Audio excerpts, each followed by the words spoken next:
Hello Inklings and welcome to Manga Firsty, the weekly manga review show where I, the comic archivist, check out and then discuss the first chapter of any given manga over a static image, so go play Star Trek Timelines. No, they're not sponsoring me, but I'm addicted to the game. Today's Manga Firsty is fairly well known at this point, be it from the popular anime, the pretty decent film trilogy, or that sad excuse of an anime that came out in 2016. Originally published in 1989 by Monthly Animal House, this is Berserk by Kentaro Miura.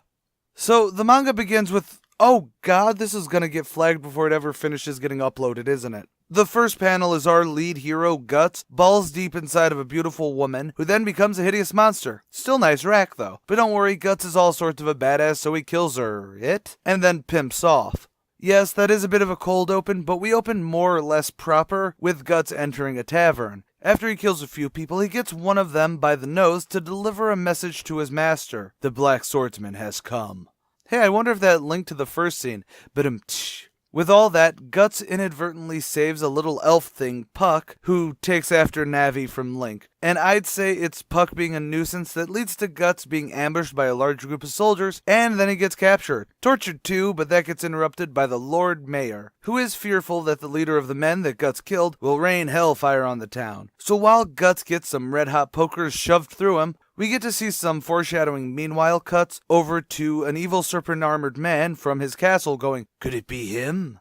Back with Guts, he's in your average dungeon cell, unable to move. There's a very odd scene of a fetus bug blue gender looking thing coming at him, but it vanishes when Puck comes in with the keys to the cell. After another no-touchy moment that is kind of a recurring thing for Guts, Puck also heals Guts, so yay! Guts is now happy, or at least less pissy, while he's waiting for the serpent guy to come. Then he goes into this monologue about how he doesn't care about the townsfolk, but I also feel that there's a built-in character cheat here, because Puck does have the ability to sense emotion, so those get spelled out for us. He then pisses Puck off, who then leaves, but at the right time to notice the carnage happening outside. Guts' brand, apparently he has one on the back of his neck, starts bleeding, and then after some gore shots to hammer home how terrible Serpent Guy is, Guts appears under a mountain of bodies. Yeah, I think we can all agree that this is at least a badass moment before he lays the smackdown on everyone! Eventually, Serpent Guy finally joins in the fight. Guts fills him full of arrows. Sorry, that wrist-mounted crossbow of his really is kind of fully automatic. Does he have a bump elbow? Yeah, that's a mediocre joke that most people won't get. Let's just cut it out. But Serpent Guy is inhuman, so he becomes, well, a gianter serpent thing. And Guts gets smacked around for a bit until eventually he's about to be eaten. So like in that cold open I brought up, he uses his robotic gun arm to blow a hole in Serpent Guy's face and then splits him in twain. Guts then delivers the message of this book and leaves the Serpent Guy to die slowly before pimping out into the distance. So yeah, all of that was in 90-ish pages, and what do I think of it? Well, I'll be honest, I already loved the Berserk franchise for the anime, so coming back and looking at the manga finally was fairly refreshing.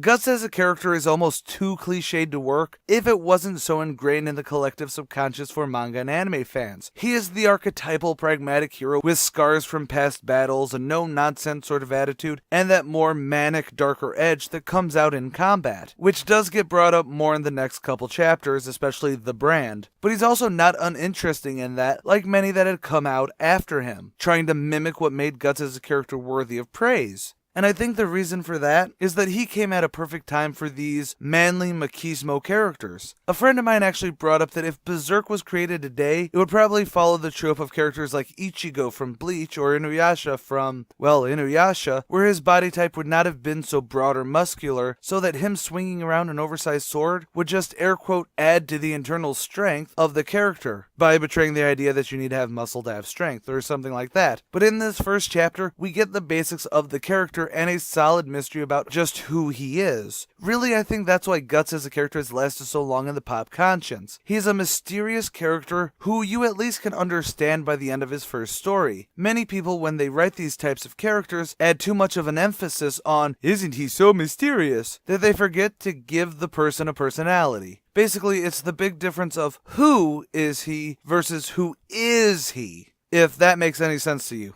As for the manga itself, you can see shades of what it will become in this, especially when Guts gives the "humans want to live" monologue, which personally I think was a bit heavy-handed, but there's often times in this that the message does get spelled out like that, even if it's not exactly warranted by what's come before. It's not bad, just a bit like Dragon Slayer, his sword, way too heavy for practical use. The world of Berserk is a medieval fantasy with elves and monsters, but at its core, and especially later on when we get introduced to the Band of the Hawk, it is a think piece. Yes, it's a think piece with blood, gore, and sex, but that's what makes it easier to pay attention to. Think of it as the first 3 seasons of Game of Thrones. There's a lot of richness in the characters, scenes can act in a nearly subtle way to convey who they are, but at the end of the day, what can hold the interest between speeches and quiet moments are disemboweling and tits. Hey, it is what it is. Oh, and I still think Puck is the most annoying naked androgynous winged thing ever.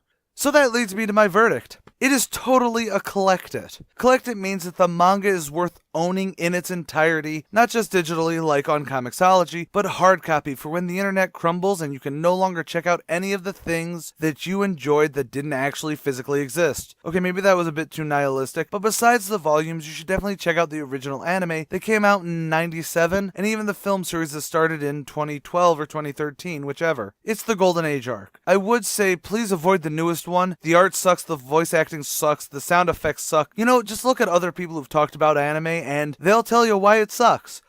But that is all for today. If you agree or disagree with me, or just feel I left out something big in the first chapter, let me know in the comments below.